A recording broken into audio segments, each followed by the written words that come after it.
नमस्कार, स्वागत है आपका बुलेटिन में। मैं हूं आपके साथ रागिनी सिंह राठौर। रुक करते हैं उत्तर प्रदेश की बड़ी खबरों की ओर। पीएम मोदी ने अमृत भारत स्टेशन योजना के तहत देश भर के 508 रेलवे स्टेशनों का पुनर्विकास योजना का शिलान्यास किया, जिसके तहत उन्नाव जंक्शन को भी 29.8 करोड़ की लागत से पुनर्विकास किया जाएगा।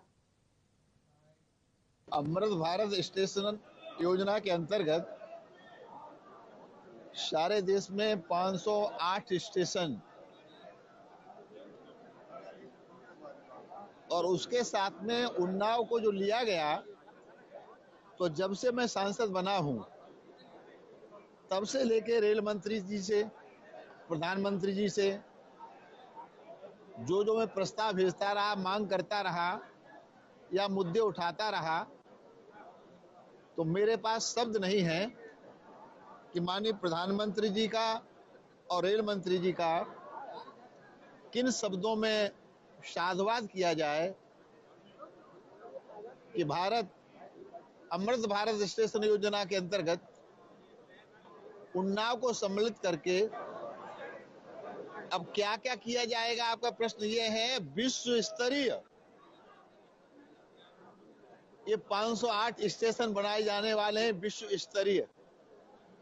जब मोदी जी विश्व स्तरीय कहते हैं तो मोदी जी जो कहते हैं वही करते हैं। और आज तक मोदी जी ने,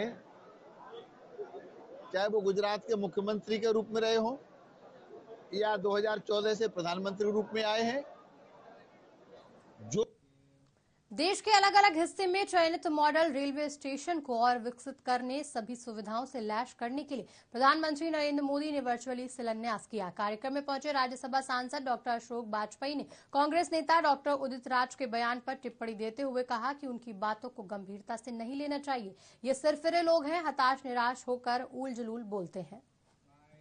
देखिए, जो ज्ञानवापी को एएसआई सर्वे का निर्णय न्यायालय द्वारा लिया गया है, उसका हर देशवासी स्वागत करता है, क्योंकि इससे सारे तथ्य जो हैं वो सामने आ सकेंगे। उसकी जो पौराणिक या जो ऐतिहासिक महत्ता है उसका भी पता लग सकेगा कि वहाँ पर क्या था, कौन सा धार्मिक स्थल था। हालांकि ये बात किसी से छिपी नहीं है कि वहाँ पर आदि विश्वेश्वर का मंदिर था और हजारों साल प्राचीन मंदिर था, लेकिन वो सारे तथ्य सामने आ सकेंगे ताकि हर वर्ग को, समाज के हर संप्रदाय को ये मालूम हो जाए कि सच्चाई क्या है। और मैं समझता हूँ एएसआई के सर्वे के बाद वो सारे तथ्य स्पष्ट हो सकेंगे। एएसआई के निर्णय का मैं स्वागत करता हूँ। पीलीभीत में अवैध खनन कर रहे खनन माफियाओं के हौसले बुलंद हैं। दिन के उजाले में धड़ल्ले से अवैध मिट्टी खनन कर माफिया राजस्व विभाग को लाखों का चूना लगा रहे हैं और ये सब प्रशासन की सह में किया जा रहा है। सीतापुर की परसेंडी ब्लॉक क्षेत्र नब्बो महमूदपुर में एक युवक खुद को भाजपा मंडल अध्यक्ष बताकर अवैध रूप से क्लिनिक संचालित कर रहा है। अवैध रूप से संचालित क्लिनिक का कवरेज करने पहुंची टीम के साथ अपने आप को मंडल अध्यक्ष बताकर मीडिया से बदतमीजी की और अवैध रूप से क्लिनिक पर अभी तक कोई कार्रवाई जिला प्रशासन की ओर से नहीं की गई है। बांदा में गर्भवती महिला की मौत के बाद परिजनों ने ससुराल वालों पर हत्या का आरोप लगाया। दरअसल गर्भवती महिला की अचानक तबीयत बिगड़ गई, जिसको बाद परिजनों ने सामुदायिक स्वास्थ्य केंद्र में भर्ती कराया, जहां गंभीर हालत देखते हुए जिला अस्पताल में महिला को रेफर किया गया। जिस दौरान महिला की मौत हुई, महिला के मौत के परिजनों ने ससुराल वालों पर हत्या का आरोप लगाया। सूचना पर पहुंची पुलिस ने शव को कब्जे में लेकर पंचायतनामा भर पोस्टमार्टम के लिए भेज दिया और आगे की कार्रवाई में जुट गई। लखीमपुर खीरी जिले में चोरों के हौसले बुलंद हैं। जिले में दिन दहाड़े पंचायत घर का ताला तोड़कर अंदर घुसे बाइक सवार चोरों ने पाइप जोड़ने वाली मशीन को चोरी कर लिया और फरार हो गए। ये पूरी घटना सीसीटीवी कैमरे में कैद हो गई। पूरा मामला मितौली थाना क्षेत्र के बबौना का बताया जा रहा है। वरिष्ठ पुलिस अधीक्षक के निर्देशन में अपराधियों के विरुद्ध चलाए जा रहे धरपकड़ अभियान के क्रम में थाना कुतबेश्वर पुलिस को बड़ी सफलता हाथ लगी। थाना कुतबेश्वर पुलिस ने साहिल हत्याकांड का खुलासा करते हुए हत्यारोपी आमिर पुत्र राशिद को लोहियागढ़ तिराहे के पास से गिरफ्तार किया, जिसके कब्जे से मृतक का मोबाइल फोन, घटना के समय अभियुक्त द्वारा पहने गए कपड़े, घटना में उपयोग किया गया मोबाइल और ईंट से टुकड़े बरामद किए गए हैं। इस संबंध में एसपी सिटी अभिमन्यु मांगलिक ने जानकारी दी। थाना कुतुबशेर अंतर्गत ये कमिला कॉलोनी के पास निर्माणाधीन मकान में 3 तारीख की सुबह को 8:30 बजे सूचना मिलती है कि वहाँ पे एक बॉडी पड़ी हुई है जिसके सर पे चोट का निशान है। वहाँ पे तुरंत पुलिस पहुँचती है, शव को कब्जे में लेती है, आइडेंटिफिकेशन का प्रयास करती है तो बॉडी आइडेंटिफाई हो जाती है। बॉडी आइडेंटिफाई होती है साहिल नाम के युवक की, और साहिल जो आली की चुंगी में रहता था और हौजरी की दुकान में काम करता था, ये नेहरू मार्केट के आसपास। और जब पता चलता है, जब उसकी कॉल डिटेल निकलवाई जाती हैं और जो सस्पिशियस लोग हैं उनसे पूछताछ की जाती है, तो पूरा घटनाक्रम इस तरह मालूम होता है कि इसका 1-1.5 साल पहले से परिचित था आमिर जो मूल रूप से हबीबगढ़ का रहने वाला है, लेकिन आजकल वहीं मंडी थाना क्षेत्र में रहने लगा है, हाकम शाह में रहने लगा है। और उसके बाद उस दिन इन दोनों की बातें हुई थी पूरे दिन, 2 तारीख की दोपहर से ही इनकी बात हुई थी और मिलने का इनका प्लान था शाम को। मिलने की वजह जो इससे पूछी आमिर से, तो पूछताछ में बताया कि जो आमिर के कुछ लोगों पे उधारी आई हुई थी और आमिर को आसिफ से पैसे लेने थे। तो आसिफ से पैसे लेने के लिए आमिर उससे बार बार ट्राई कर रहा था आसिफ से बात करने का, लेकिन आसिफ साहिल का जानकार था और वो चाहता था कि साहिल के माध्यम से आसिफ से पैसे 1700-1800 रुपये जो भी बकाया हैं वो मिल जाएं। तो इसी बात के लिए वो साहिल से बार बार मिलने के लिए फोर्स कर रहा था। तो साहिल जब शाम को मिलता है इससे, तो आसिफ के बारे में बात होती है, तो आसिफ की बात तो खत्म हो जाती है क्योंकि साहिल बोल देता है कि आसिफ के पास अभी पैसे नहीं है और वो नहीं दे पाएगा। बांदा के बिसंडा थाने के कैरी गांव में महिला को सांप ने काट लिया, जिससे उसकी मौत हो गई। दरअसल महिला अलमारी से पैसे निकालने गई थी, जिस दौरान महिला को सांप ने काटा। परिजनों ने आनंद फानन में सामुदायिक स्वास्थ्य केंद्र में महिला को भर्ती कराया, जहां डॉक्टरों ने उसे मृत घोषित कर दिया। फिलहाल पुलिस ने शव को कब्जे में लेकर पंचायतनामा भर पोस्टमार्टम के लिए भेज दिया है। अमरोहा में लगातार हो रही बारिश के चलते मकान भरभरा कर गिर गया। हादसे में मां और बेटी मकान के नीचे दब गए, जिनको ग्रामीणों की कड़ी मशक्कत के बाद मां और बेटी को बाहर निकाला गया और आनंद फानन में उन्हें जिला अस्पताल में भर्ती कराया गया, जहां उनका इलाज जारी है। वहीं ग्रामीणों ने ग्राम प्रधान पर कॉलोनी न देने का आरोप लगाया। पूरा मामला पूर्व कैबिनेट मंत्री सदर विधायक महबूब अली के गाँव शक्करपुर गाँव का बताया जा रहा है। यह है कि बरसात में बचने के लिए पानी खींच रहे थे, ऊपर से अचानक टीन गिरी और कई दफा गांव टूट ग्राम प्रधान से शिकायत दिखी गई कॉलोनी के लिए, पर इनको कॉलोनी नदी पे कॉलोनी नहीं मिली, किसी को देते हैं। अच्छा, इनके गरीबों की काट कर और किसी में बांट दिया जाता है, पर इनके यहाँ खाने को भी नहीं। हम पानी खींच रहे थे सब, मेरी सास का पैर जला हुआ था, वह आराम कर रही थी और मैं और मेरा देवर हम पानी जब खींच रहे थे ना, तो अचानक से टीन टूट के नीचे गिर गई। मेरी सास भी और हम भी सब यहीं पे दब गए और जब चचा ने निकाला हमें यहाँ से टीन में से, यहाँ पे टीन टूट गई थी ना, तो बच्चे भी दब गए थे, छोटे भी और बड़े भी। और मेरी सास की चोट सिर में लगी और मेरी नंद के भी सिर में चोट लगी और मेरे देवर के भी सिर में चोट लगी। अमृत भारत योजना के तहत दर्शन नगर और भरत कुंड का भी रीडेवलपमेंट होगा। पीएम मोदी ने वर्चुअली शिलान्यास किया। इस दौरान अयोध्या सांसद लल्लू सिंह ने आधुनिक सुविधाओं से दर्शन नगर रेलवे स्टेशन और भरत कुंड का रीडेवलपमेंट किया। दर्शन नगर से कटरा रेलवे स्टेशन तक दोहरी रेलवे लाइन स्वीकृत हो चुकी है। गोरखपुर से आने वाली ट्रेन दर्शन नगर होकर बनारस के लिए रवाना होगी। वहीं दर्शन नगर से अयोध्या कैंट रेलवे स्टेशन तक तीसरी रेलवे लाइन को स्वीकृति मिल चुकी है। उन्होंने कहा कि 4 नई ट्रेनों को जल्द शुरू किया जाएगा। अमृत भारत योजना के अंतर्गत पूरे देश में 508 स्टेशनों का शिलान्यास माननीय प्रधानमंत्री जी ने किया है। दर्शन नगर से लेकर जो है कटरा तक रेलवे लाइन, दोहरी रेलवे लाइन स्वीकृत हो चुकी है और कटरा से लेकर के मनकापुर तक भी डीपीआर बन रहा। कुल मिलाकर के मनकापुर से दर्शन नगर तक दोहरी रेलवे लाइन की व्यवस्था रेल मंत्रालय ने की है, जिससे गोरखपुर की तरफ से आने वाली ट्रेनें दर्शन नगर होकर सीधे बनारस या कहीं जाना हो तो जा सके। और यहाँ दर्शन नगर से लेकर के अयोध्या कैंट तक तीसरी लाइन भी स्वीकृत हो चुकी है। 3 लाइनें इस पर बनेंगी। निषाद पार्टी के प्रदेश अध्यक्ष रविंद्र मणि निषाद अयोध्या पहुंचे। रामनगरी अयोध्या पहुंचे निषाद पार्टी के प्रदेश अध्यक्ष रविंद्र मणि का जिला अध्यक्ष डॉक्टर विजय निषाद की अगुवाई में माला पहनाकर जोरदार स्वागत किया गया। प्रेस क्लब के सभागार में आहुति बैठक में जिला और ब्लॉक कमेटियों के पदाधिकारियों ने शिरकत की। बैठक में आने वाले 14 अगस्त को निषाद पार्टी के स्थापना दिवस, 31 अगस्त को क्रिमिनल ट्राइब्स एक्ट और 21 नवंबर को विश्व मछुआ दिवस पर प्रदेश में आयोजित होने वाले कार्यक्रमों को सफल बनाने के लिए चर्चा की गई। हमारे आए हम लोग उनका पूरे निषाद पार्टी अयोध्या की तरफ से उनका स्वागत किया गया। स्वागत के बाद अध्यक्ष जी का आदेश आया है कि 7 जिला अध्यक्ष अयोध्या जिले में रहेंगे, 7 ब्लॉक अध्यक्ष रहेंगे और 16 अगस्त को पार्टी का स्थापना दिवस गोरखपुर में मनाया जाएगा। यहाँ से काफ़ी संख्या में चल के वहाँ स्थापना दिवस धूमधाम से मनाएंगे। हम लोग 24 के चुनाव को लेकर हम लोग अभी एनडीए के साथ गठबंधन में हैं। हम लोग क्या नाम है बूथ गठन और सेक्टर गठन, ब्लॉक कमेटी का गठन दुरुस्त किया जा रहा है बहुत तेज़ी से। हमारे फुल टाइमर के रूप में प्रदेश के 10 कार्यकर्ता यहाँ जिले में टिककर आज 1 हफ्ते से लगातार कार्यक्रम चल रहा है। गांव-गांव कैडर और मीटिंग और गठन का कार्य चल रहा है। आज की जो ये अहम बैठक बुलाई गई है, ये आने वाले 16 तारीख को पार्टी का स्थापना दिवस मनाया जाएगा बाबा मच्छिंद्रनाथ की तपोभूमि पर, जहाँ Nishad party supremo political godfather of fisherman महामना मानी डॉक्टर संजय कुमार निषाद जी का जन्म हुआ।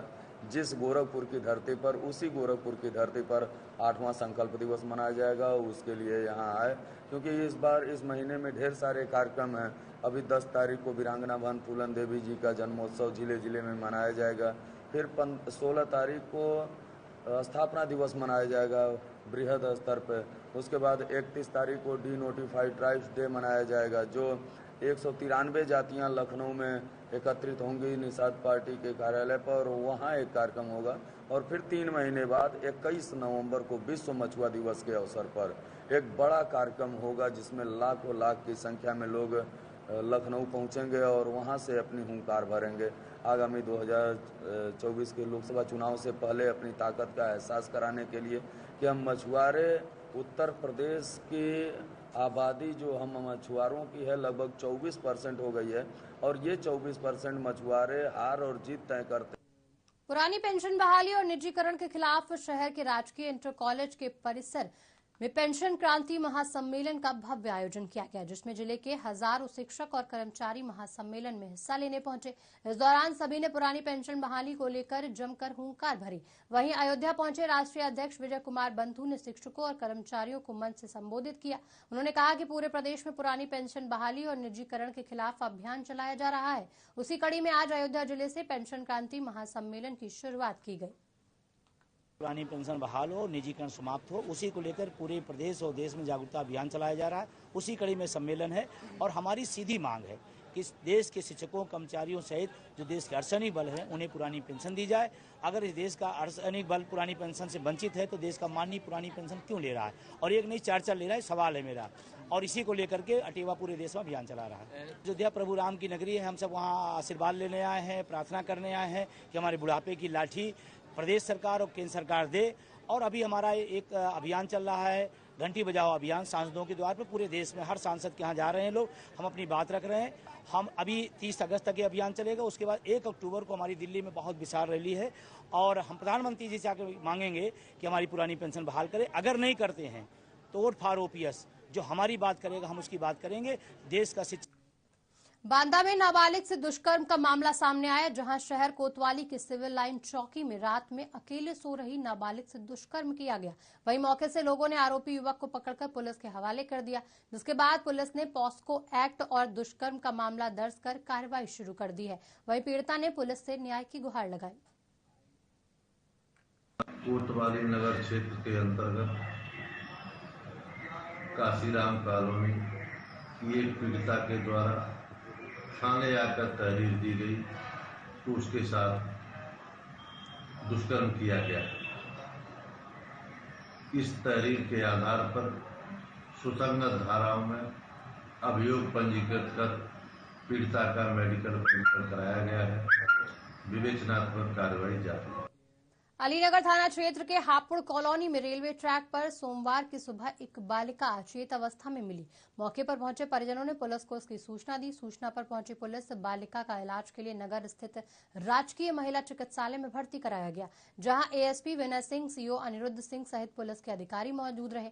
मामले की जांच की जा रही है। बालिका के परिजनों ने बताया कि वो अस्थायी तौर पर कॉलोनी के पास ही रह रहे थे। बालिका सुबह शौच के लिए गई थी, इसके बाद वो रेलवे ट्रैक पर पड़ी मिली। उसे चलने में दिक्कत हो रही थी। सीओ अनिरुद्ध सिंह ने बताया कि मामले की जांच की जा रही है। अलीनगर थाना क्षेत्र में लोको कॉलोनी में रेलवे ट्रैक के पास झाड़ियों में एक बालिका के साथ एक अज्ञात व्यक्ति द्वारा दुष्कर्म करने का प्रयास किया गया है। सूचना प्राप्त होने के पश्चात तत्काल पुलिस द्वारा बालिका का चिकित्सीय परीक्षण और एफआईआर पंजीकरण की कार्रवाई की जा रही है और शीघ्र ही हम लोग केस रजिस्टर करके गिरफ्तारी के लिए प्रयास करेंगे और शीघ्र ही इसका सफल अनावरण किया जाएगा। अलीनगर थाना क्षेत्र में रोते उधर से आ रही थी तो वैसे भैया मेरा संग रेप हो गया और सुबह का टाइम था, गई थोड़ा मुंह धो के मैदान लग गया तो उसी के लिए गई मैदान करने के लिए, तो उसी संग रेप हो गया सर।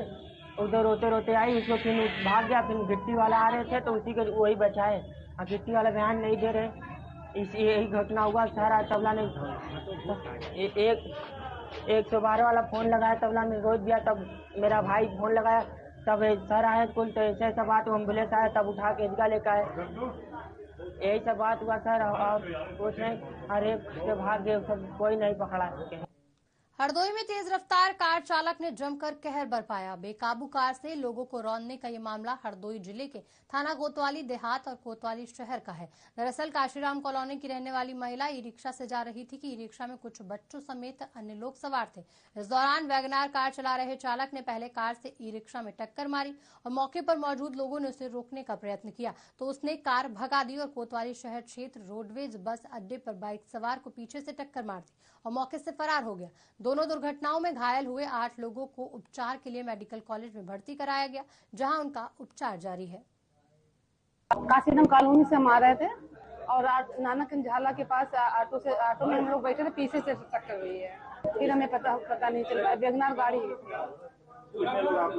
हम लोग 2 लोग पीछे बैठे थे, एक औरत और एक बच्चा था, एक लड़की जो भी थी, और आगे एक लोग मतलब ड्राइवर और एक सवारी और बैठी थी। काशीराम कॉलोनी से हम आ रहे थे और नानक झाला के पास ऑटो में हम लोग बैठे थे, पीछे से टक्कर हुई है। फिर हमें पता नहीं चल रहा, वैगनार गाड़ी। हम लोग 2 लोग पीछे बैठे थे, एक औरत और एक बच्चा था, एक लड़की जो भी थी, और आगे एक लोग मतलब ड्राइवर और एक। में जानकारी हो पा रही है, हमने अभी तक तकरीबन 8 या 9 लोग एक्सीडेंटल केस लाए गए हैं और शायद ये 2 अलग अलग घटनाओं में इनको चोटें आई हैं, जिनका उपचार किया जा रहा है और लगभग सभी स्टेबल है, खतरे से बाहर है। एक बाबूजी जिनके यहाँ बताया जा रही है पास में कहीं टक्कर हुई, तो एक लड़का लेके आया था, खैर उनको कुछ ज़्यादा चोटें हैं, उनको फिलहाल एडमिट कर लिया है, उनका हो रहा है और उनको वार्ड में करवा लिया है। बाकी दूसरे भी 4-5 लोग हैं, जिनमें से 2 बच्चे भी हैं और 2 महिलाएं भी हैं, एडल्ट भी हैं, उनको बहुत ज़्यादा नहीं, एक को छोड़ करके बाकी सबको छोटी छोटी चोटें आई हैं, उनका भी उपचार किया गया है। कुछ ओपीडी बेसिस पे उपचार करके घर भेज दिया गया है। कानपुर के नौबस्ता राजीव बिहार इलाके में देर रात उस वक्त हड़कंप मच गया जब एक कलयुगी बेटी ने अपनी ही मां के सिर पर लोहे की रॉड से हमला करके निर्मम हत्या कर दी। जानकारी के मुताबिक देर रात बहू और सास के बीच किसी बात को लेकर विवाद हुआ, जिसके बाद राजीव को इतना गुस्सा आया कि उसने घर पर रखी लोहे की रॉड से अपनी मां पर ताबड़तोड़ हमला कर दिया, जिससे उसकी मौत हो गई।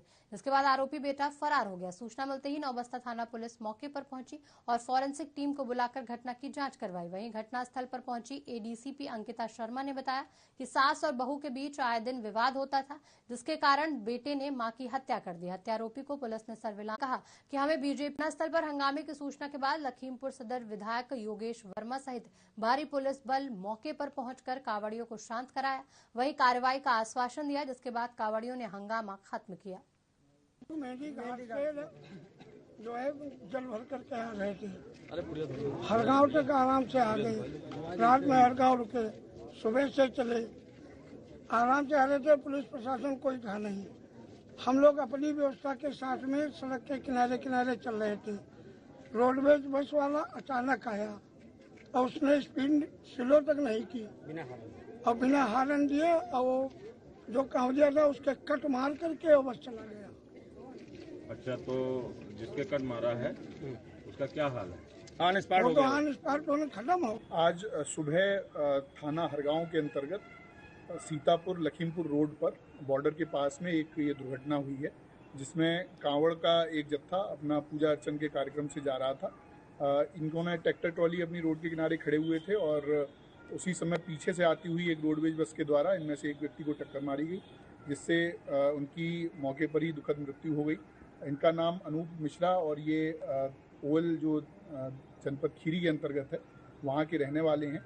इनके परिजन भी वहाँ मौके पर आए थे। वहाँ पर इनको समझा उजा कर इन लोगों को बॉडी को अभी रवाना किया गया है। जो रोडवेज बस जिससे इनको टक्कर लगी थी उसको पकड़ लिया गया है, उसके चालक को हिरासत में ले लिया गया है।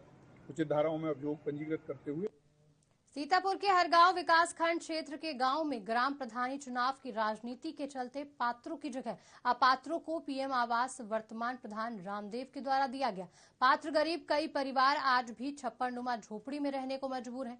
प्रधान और सचिव मालामाल हो रहे हैं। ग्राम पंचायत भदेवा के मजरा रसूलपुर में कुछ गरीब परिवार राजनीतिक गुटबाजी का शिकार हो गए हैं, जिससे उन्हें आज तक पीएम आवास नहीं मिल सका। जबकि ग्राम पंचायत में कई अपात्रों को पूर्व प्रधान शकील अहमद और वर्तमान प्रधान रामदेव उर्फ नज्जू ने दोनों हाथों से खूब लुटाए हैं। शासन प्रशासन की लापरवाही और ब्लॉकों में चल रही कमीशन खोरी के चलते भ्रष्टाचार चरम सीमा पर पहुंच गया है।